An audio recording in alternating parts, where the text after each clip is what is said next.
اس نے قبول کر لیا تھا اس کا باپ مر گیا، حالانکہ آنکھوں میں ہلکی سی نمی آئی، پھر اس کی آنکھیں ڈب آئی تھی اور یکدم اس کی آنکھوں سے پانی کا ریلا سا بہنے لگا۔ وہ زور زور سے رونے لگی جیسے بچے روتے ہیں۔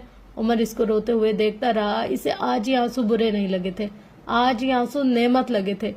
بابا بابا، میرے بابا مر گئے، وہ مر گئے۔ عمر تم نے دیکھا وہ مر گئے، ان کو مار دیا گیا، ہمیں یتیم کر دیا گیا، میرا بھائی یتیم ہو گیا، میں یتیم ہو گئی، میرے بابا کو مار دیا گیا۔ اللہ اللہ، کوئی ایسا کیسے کر سکتا ہے؟ کوئی کسی کے باپ کو کیسے مار سکتا ہے؟ اللہ میں کہاں جاؤں؟ میرا باپ مر گیا، یا اللہ کوئی ایسا کیسے کر سکتا ہے؟ میرا باپ مر گیا، وہ تو میرے چچا تھے، وہ ایسا کیسے کر سکتے ہیں؟ اللہ اللہ۔ وہ آسمان کی طرف دیکھتے ہوئے زور زور سے روتی جاتی تھی اور کہتی جاتی تھی، میرا دل بند ہو رہا ہے اللہ، کوئی کسی کے باپ کو کیسے مار سکتا ہے؟ آپ ایسا کیسے ہونے دے سکتے ہیں؟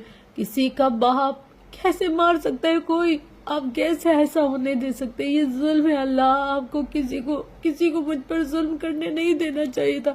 کیوں اللہ میں ہی کیوں؟ میرا ہی باپ کیوں؟ وہ چیخ رہی تھی، رو رہی تھی، اس کا باپ مر گیا تھا، یہ غم تھا، اس کے باپ کو قتل کیا گیا تھا، یہ ناسور تھا، اور ناسور کبھی ختم نہیں ہوتے۔ یہ ایک 2 کمروں کا چھوٹا سا اپارٹمنٹ تھا، دیوار پر جا بجا لگی پینٹنگز تھیں، چھوٹا سا لاؤنج اور اوپن کچن، بس یہی نرمین اور نوح کی ساری دنیا تھی۔ ان کے والدین ایک کار کریش میں مر گئے تھے، تب نوح 15 سال کا تھا اور نرمین 6 سال کی تھی۔ تب سے لے کر اب تک نوح اور نرمین کی ساری ذمہ داری ان کے خالو فہیم مرزا پر آ چکی تھی۔ وہ دونوں اس وقت لاؤنج میں رکھے صوفے پر بیٹھے چائے پی رہے تھے جب ڈور بیل بجی۔ نوح چائے کے کپ کو میز پر رکھتا دروازے کی طرف بڑھ گیا، لیکن اس کو دروازہ کھولنے کی ضرورت نہیں پڑی۔ یاقوت اپنے ہاتھ میں موجود کارڈ سے دروازہ کھول کر اندر پہنچ گیا تھا۔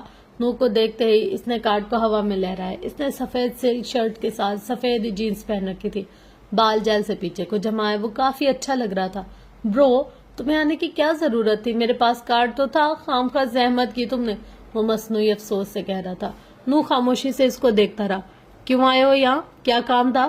اس کا لہجہ بے لچک تھا۔ یار، اس ASP کو سسپینڈ کر دیا گیا ہے، سیلیبریشن پارٹی دے رہا ہوں میں، انوائٹ کرنے آیا ہوں تمہیں۔ وہ دونوں چلتے ہوئے لاؤنج میں آ گئے۔ یاقوت ایک صوفے پر دھپ سے گر گیا تھا، اس کے ذرا فاصلے پر نرمین بیٹھی تھی۔ نرمین ایک دبلی پتلی صاف رنگت اور سیاہ لمبے بالوں والی خوش شکل سی لڑکی تھی۔ اس کے چہرے میں سب سے زیادہ متاثر کن اس کی سبز آنکھیں تھی۔ آنکھوں کا یہ رنگ اس کو اپنی ماں سے ملا تھا۔ وہ پکی پٹھان تھی۔ اپنے پیرنٹس کی وفات کا حادثہ نرمین کے ذہن سے چپک کر رہ گیا تھا۔ اس کا دماغ کمزور تھا، وہ چھوٹی چھوٹی چیزوں سے ڈر جاتی تھی۔ وہ اپنی عمر کی لڑکیوں کی جتنی چالاک نہیں تھی، بلکہ یہ کہنا بہتر ہوگا کہ وہ معصوم تھی، بے حد معصوم۔ یاقوت کو دیکھ کر اس نے سلام کیا تھا۔ نوح نے ناگواری سے یہ منظر دیکھا۔ نرمین بیٹے، تم اندر جاؤ، اس نے نرمین سے اپنی بہن سے کہا تھا۔ یاقوت نے گردن موڑ کر نوح کو مسکرا کر دیکھا۔ اور میرے لیے کافی کون بنائے گا؟ وہ ہنزو مسکرا رہا تھا۔ میں بنا دیتی ہوں یاقوت بھائی، نرمین ہلکی آواز میں بولی تھی۔ تم کتنی سویٹ ہو یار، وہ خوش دلی سے بولا تھا۔ میری بہن تمہاری نوکر نہیں ہے جو تمہارے لیے چائے کافی بناتی پھرے، نوح کھڑے لہجے میں کہہ رہا تھا۔ تم اندر جاؤ، نہ رو، میں کافی بنا دوں گا بیٹے۔ نرمین خاموشی سے اپنے کمرے کی جانب بڑھ گئی۔ یاقوت نے اپنے پیر اسی چھوٹی سی میز پر کینچی کی صورت میں رکھ لیے تھے جہاں کچھ دیر قبل چائے پی کے کپ رکھے گئے تھے۔ نرمین نوکر نہیں ہے، لیکن تم تو ہو نا۔ اچھا نوکر نہ صحیح، میرے باڈی گارڈ، میرے کیپر تو ہو نا۔ جاؤ تم کافی بنا کر لاؤ میرے لیے۔ اس کا لہجہ نارمل تھا، لیکن اس کی آنکھوں میں استہزاء تھا۔ نوح نے چند لمحے چھپتی ہوئی نظروں سے اس کو دیکھا تھا اور پھر کچن کی طرف بڑھ گیا۔ اسپریسو ڈبل شاٹ، یاقوت نے پیچھے سے ہانک لگائی۔ تھوڑی دیر بعد نوح ایک ٹرے میں 2 کافی کے مگ لے کر آ رہا تھا۔ صوفے پر بیٹھتے ہوئے اس نے ایک مگ یاقوت کو تھمایا تھا اور دوسرا ٹرے میں ہی رکھا رہا۔ وہ غیر آرام دہ سا بیٹھا تھا۔ واہ یار، کیا بات ہے تمہاری، وہ کافی کا گھونٹ بھرتے ہوئے بولا تھا۔ میں نے اتنی اچھی کافی زندگی میں دوسری بار پی ہے۔ پہلی بار بتاؤں کب پی تھی؟ کب؟ نوح نے بیزاری سے سوال کیا۔ 1 ہفتہ پہلے، جب میں ساشا کے ساتھ یہاں تمہارے گھر آیا تھا، تب نیرو نے ہم دونوں کے لیے جو کافی بنائی تھی، اوف کیا بات تھی اس کی، وہاں کے بند کے محظوظ سا کہہ رہا تھا، جبکہ نوح مرزا کے چہرے کا رنگ ایک دم بدلا تھا۔ وہ ایک جھٹکے سے اٹھ کھڑا ہوا۔ تم ساشا کو میرے گھر لائے تھے؟ تمہاری ہمت کیسے ہوئی؟ تم اپنی گرل فرینڈ کو لے کر میرے گھر آئے میری غیر موجودگی میں اور میری بہن کی موجودگی میں. وہ بچی ہے معصوم, کیا اثر پڑتا ہوگا اس پر؟ تمہاری جرت کیسے ہوئی؟ او خدایا, وہ ساشا کتنی بدزمان ہے, گالی دیے بغیر نہ اس کی بات شروع ہوتی اور نہ ختم.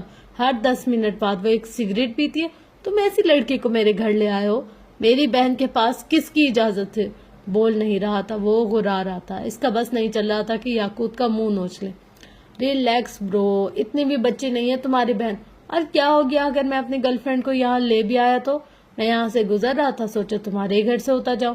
تم نہیں تھے اور نیرو نے مجھے بذات خود دعوت دی تھی تو میں اندر آ گیا. بٹ آئی سویئر ساشا نے اسموکنگ نہیں کی تھی یار. وہ اٹھا تھا اور نو کے پاس جا کر اس کے کان کے قریب جھکا تھا. اس نے بس ایک ڈرگ ڈوز لیا تھا, وہ سرگوشی نما آواز میں کہہ رہا تھا. نو کا رنگ سفید پڑنے لگا تھا, اس کی آنکھیں بے یقینی سے پھیلی تھی. اس نے بغیر یہاں وہاں دیکھے یاقوت کو بازو سے پکڑا تھا اور اسے تقریباً گھسیٹتا ہوا دروازے کی جانب لے جانے لگا. یاقوت ہنستے ہوئے اس کے ساتھ کھینچا جا رہا تھا. نوح نے اس کو دروازے سے باہر دھکیل دیا اور دروازے پر ہاتھ رکھے انگلی اٹھا کر اس کو وارن کیا. یاقوت, میری بہن اور میرے گھر سے دور رہو. آج کے بعد اگر تم میرے گھر کے قریب ہی بھٹکے تو خدا کی قسم میں تمہیں اپنے ہاتھوں سے مار دوں گا. ٹھاک کی آواز سے دروازہ اس کے منہ پر مارتے وہ اندر بڑھ گیا. نرمین, نرمین یہاں آؤ فوراً. وہ لاؤنج میں کھڑا دھاڑ آتا. نرمین فوراً کمرے سے نکل آئی. اس کی آنکھوں میں استحجاب ابھرا تھا. تھوڑی دیر پہلے وہ بہت اچھے موڈ میں تھا. اس دن یاقوت کو اندر کیوں آنے دیا تم نے, اور مجھے بتایا کیوں نہیں؟ وہ بھائی, انہوں نے کہا تھا کہ میں آپ کو نہ بتاؤں, ورنہ کیا؟ بولو, اب منہ بند کیوں کر لیا ہے؟ ورنہ وہ پھر کبھی بھی ہمارے گھر نہیں آئیں گے. میں ڈر گئی تھی, ان کے نہ آنے سے ڈر گئی تھی. وہ مدھم سی آواز میں بولی تھی. نوح کے جسم کا سارا خون اس کے چہرے پر سمٹ آیا. اس کا دل ڈوب کر ابھرا تھا. اس کی زبان گونگ ہو گئی. وہ اس کے نہ آنے کے ڈر سے اتنا کچھ کر سکتی ہے تو اس کے آنے کے لیے کیا کچھ کرے گی؟ اس خیال نے ہی نوح کو برف کر دیا تھا. یہاں آؤ, اس نے خود کو بولتے سنا. نرمین مرے مرے قدم اٹھاتی اس کے قریب آ گئی. نوح نے نرمین سے اس کو اپنے کندھے سے لگایا. میری بات سنو بیٹے, وہ یہاں اب کبھی نہیں آئے گا, کبھی بھی نہیں. اور تم اب کبھی اس کا انتظار نہیں کرو گی. وہ اچھا لڑکا نہیں ہے, تم اس کے بارے میں نہیں سوچو گی. وعدہ کرو بھائی سے, وہ نرمین سے محبت سے کہہ رہا تھا. نرمین نے معصومیت سے سر ہلا دیا, جبکہ نوح نے اب بھی لب بھینچ رکھے تھے. اوہ خدایا, یہ کیا ہو گیا؟ رات کی تاریکی لمحہ بلمحہ بڑھتی جا رہی تھی. اب تک خود کو اسی چھت پر بیٹھا ہوا محسوس کر رہی تھی. اس کا ذہن, دل, اس کی آنکھیں سب وہیں تھی. وہ اب رو نہیں رہی تھی. اس کا دل حقیقت قبول کر چکا تھا. اب وہ غم میں تھی. اپنے کمرے کی بالکنی میں بیٹھے وہ ہر اس لمحے کو یاد کر رہی تھی جو اس نے اپنے باپ کے ساتھ گزارا تھا, جو اس نے اپنے چچا کے ساتھ گزارا. وہ ذرا سخت تھے, کبھی کبھی تلخ بھی ہو جاتے تھے, لیکن قتل, وہ اپنے ہی بھائی کا قتل کیسے کر سکتے تھے؟ اسے رہ رہ کر تکلیف اٹھ رہی تھی. اسے اپنا دل ڈوبتا ہوا محسوس ہو رہا تھا. 2 دن سے وہ جس حقیقت کو قبول نہیں کر رہی تھی وہ آج تھپڑ کی طرح اس کے چہرے پر آ لگی تھی. دل سے خون رسنے لگا. ذلت, رسوائی, باپ کی موت, کیا کیا سہے گی وہ. اس نے سر آسمان کی جانب اٹھایا تھا. اس کی آنکھیں نم ہونے لگی تھی. یا اللہ, یہ کیا ہو گیا ہے؟ اس کے لب پھڑ پھڑ آئے تھے. گلابی ہوتی آنکھوں سے آنسو بہنے لگے. میں اتنی اچھی مسلمان کبھی نہیں تھی, لیکن میں نے کبھی کسی کا دل نہیں توڑا تھا. میں نے کبھی کسی کے عیب ظاہر نہیں کیے تھے. میں نے کبھی خاندان نہیں توڑے تھے. پھر میرا دل کیوں ٹوٹا اللہ؟ میں کیوں رسوا ہوئی؟ میرا خاندان کیوں چھوٹ گیا؟ میرے اپنے مجھ سے کیوں الگ ہوئے؟ اس کی آواز بہت ہلکی اور زکام زدہ تھی. میرا باپ, وہ تو بہت اچھے انسان تھے اللہ. کوئی ان کو قتل کیسے کر سکتا ہے؟ ان کا بھائی, میرے چچا, وہ قتل کیسے کر سکتے ہیں اللہ؟ میں کیا کروں, کہاں جاؤں؟ میرے دل میں شدت سے درد ہے اللہ. مجھے صبر دے دے, میرے بھائی کو صبر دے, میرے بھائی کو. وہ کہتے کہتے رکی تھی, ٹھٹکی تھی, اٹھ کھڑی ہوئی. اس کا بھائی اب بھی وہاں تھا, اس کے باپ کے قاتلوں کے قریب. یا اللہ, اس کا بھائی. وہ آنکھوں کو خشک کرتی لڑکھڑاتے قدموں سے کمرے سے باہر آئی. ہر چیز جیسے سلو موشن میں ہو رہی تھی. وہ سیڑھیاں اتر رہی تھی, وہ پیر کہیں رکھ رہی تھی اور پڑ کہیں رہا تھا, اور وہ اب پتھریلی روش پر چلتی بیرونی دروازے کی طرف جا رہی تھی. اس کے پیروں میں جوتے نہیں تھے, اس کے سر پر دوپٹہ نہیں تھا. اس کا دل اور دماغ صرف ایک ہی جگہ تھا. اس کا